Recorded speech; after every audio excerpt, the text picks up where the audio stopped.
I just received a text message from Dexter saying that he's calling a meeting with all three of us. Me, him, and Carlos. But you see that word meeting? That sounds quite serious.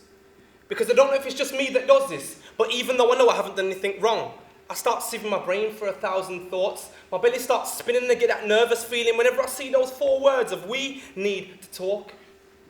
What's weird is that he doesn't want to speak to just me alone.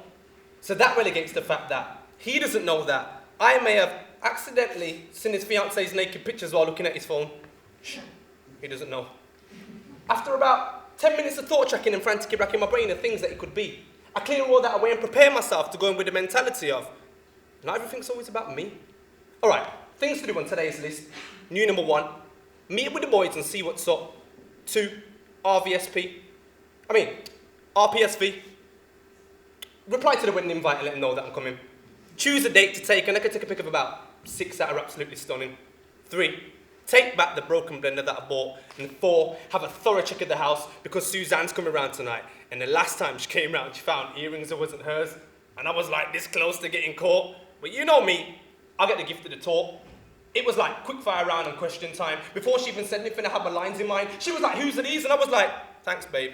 You've just messed up your surprise. So somehow I made the awkwardness of the situation seem like it was her fault. I move over to the window to see what kind of rainfall is occurring, because I don't know if you might know, but there's 2 types that will determine what kind of layers you should be wearing.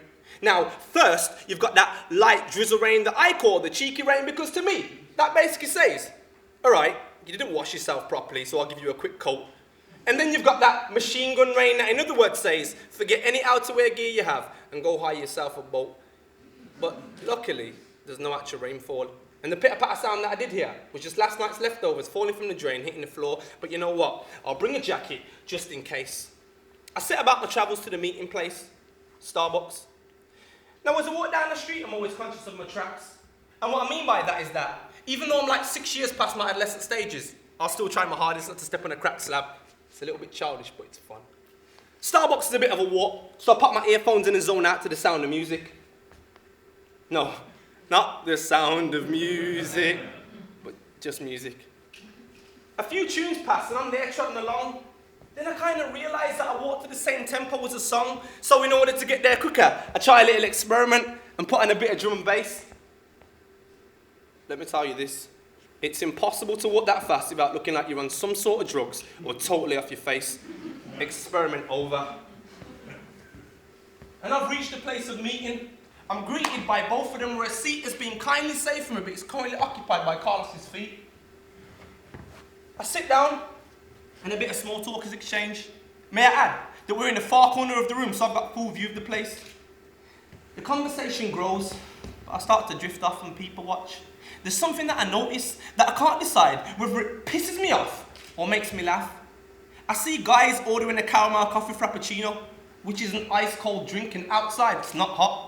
But to be cool nowadays, you've got to do this. Plus, you've got to bring your Mac to Starbucks and sit down like you know what you're doing on Photoshop when you're really working TK Maxx.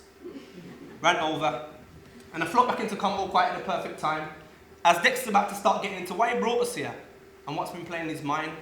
Now, before I forget, Dexter and Carlos are my best friends, and we've been through quite a bit.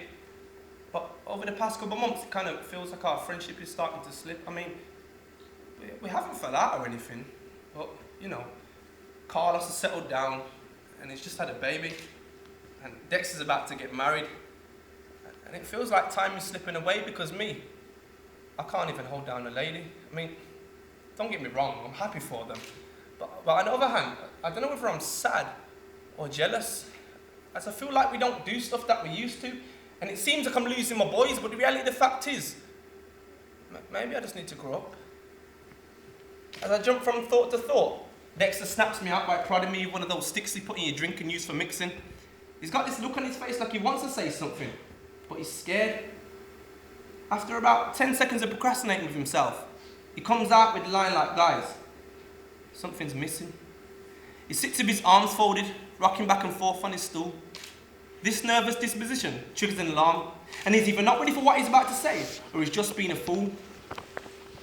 He says that the wedding might be off, and we sit there shocked, but we don't intervene because we want to know more.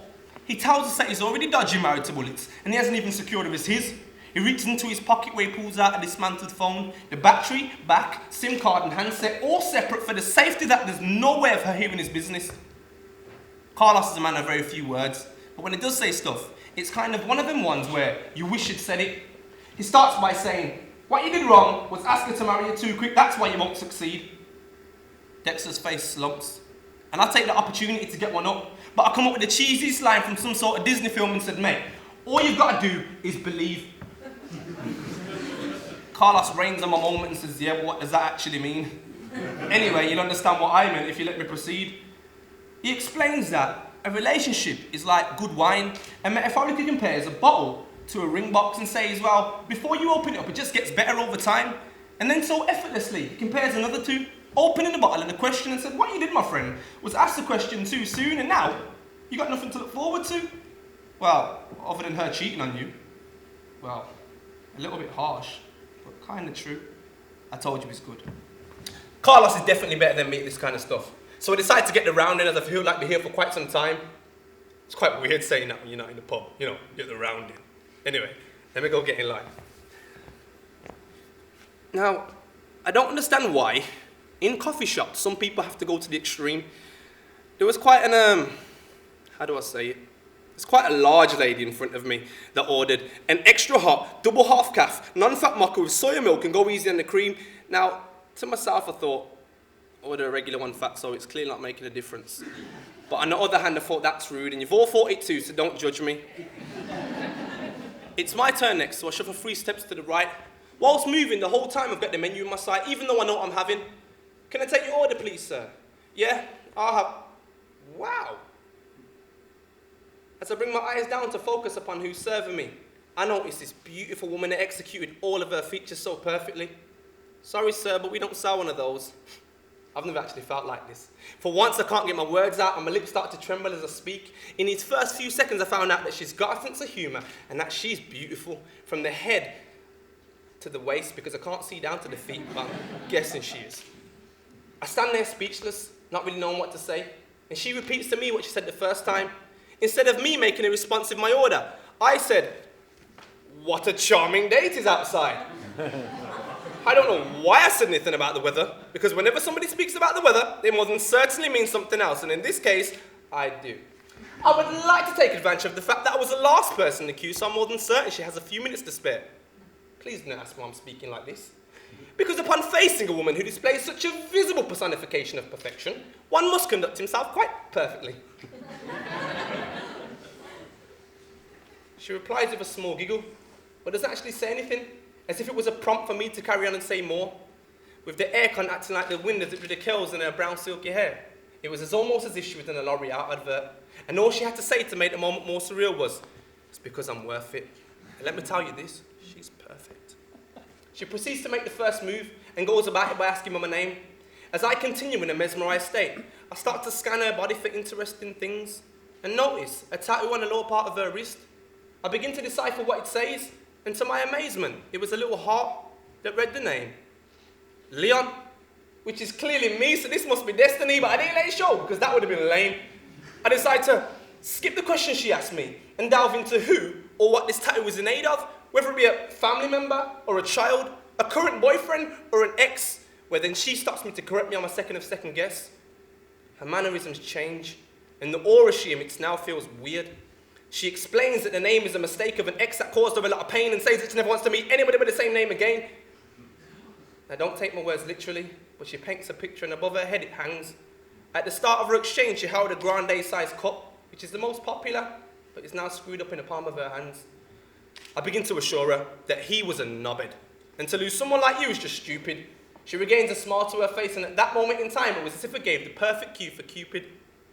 A few more jokes and turned from a smile to an ear-to-ear grin. My dad used to tell me, "Son, if you can make a woman laugh, then you'll always win, even with those big ears of yours." Partly forgetting that I got them from him. She interjects and says, "By the way, my name's Lauren and I'm 22. Now this couldn't feel more right because I'm 22 too, but she caught me off guard. I need to reply with a name and quick. I can't say that it's Leon because that's an instant problem. So while I'm there trying to think of a name that's the furthest, I reply, "My name's Ernest. My name's Ernest." not really thinking about what I just said until it was said. She chuckles to herself and my face starts to go slightly red. Don't laugh, my name's one of a kind. And she replies, yeah, if you were born in 1895. It's going so well. But now I feel to just walk away and quit. I look over at the boys where Carlos points at his wrist, which indicates I've left him to the hardware, so don't take the piss. I decide to look back at her, and surprisingly, she's still smiling. She shocks me by saying, your name's weird, but cute, and I kind of like it. Just it seemed like all was regained, before I even had time to explain. Some little idiot in chinos, some plimsolls and a check shirt decided to come and take her attention away. No prizes for guessing what he ordered. Not wanting to seem like some school kid waiting at the side, plucking the courage to tap her on the shoulder and say hi again. I decided to go back to the pre-marriage counselling role that I've taken. I mean, not that I want to. It's hard enough treading on these waters, let alone keeping someone else's boat afloat. I'm trying to get off the field, but I ain't trying to be the coach. However, Carlos, on the other hand, is an expert in the art of handling women by virtue of the fact that he's older than me and Dexter. He likes to stick to the line that goes by, been there, done that, and I got the t-shirt. Myself, on the other hand, is an expert in the art of handling the opposite sex by virtue of the fact that I've handled an awful lot of them. And I used to go by the line, been there, done that, and I left my t-shirt. Until now. As I sit back down to gaze upon Dexter's frown, Carlos nudges me as if to say it's your turn now. I reach out to the table to grab my drink, which I didn't get. I release a worrying look, but not so worried, you haven't noticed yet. Before the one he's with now, any girl Dexter brought forward for us to meet, we would literally hate her. I mean, his choice in women isn't the best, so I can't let him throw this way over a mild case of cold feet. I've learnt that. For him to listen, you can't sugarcoat things, you've just got to say it how it is. So I address him directly and look straight into his eye and say, Dexter, if you let nerves get the better of you and mess this up then, you're a div. Carlos laughs, but this time agrees. In the corner of my eye, I see Lauren walking over. Now, my palms start to go swaying, my tongue ties up, and I feel a little shaking between my knees. Carlos notices my reaction. He hasn't said anything, but I think he knows. She comes over and places on the table none other than 3 frappuccinos and says, here's your order and receipt, sir. The receipt's blank, but on the back is a smiley face of an 11-digit code that will direct me to her. My face glows like a kid on Christmas morning. As I look over at my best friend, reality shows, and I was meant to be here to help him with this decision that's torn him. How can I advise anybody on what to do? And I'm so stuck in my ways that I've just met the girl of my dreams and I can't even tell the truth. I mean, what am I meant to do? Who's going to help me? I'd like to get married too, but I guess that's just the irony. I say to Dexter, listen, I'm confident that you make the right choice and whatever you decide, we'll both be here for you. But remember this, there's always an importance in telling the truth.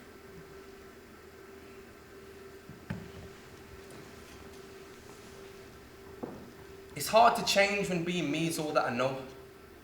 And as I look round, I see time pass and friends grow. They like to tell me that they're concerned for me, but I didn't really understand. And as I sit here and think, it clicks. Time waits for no man.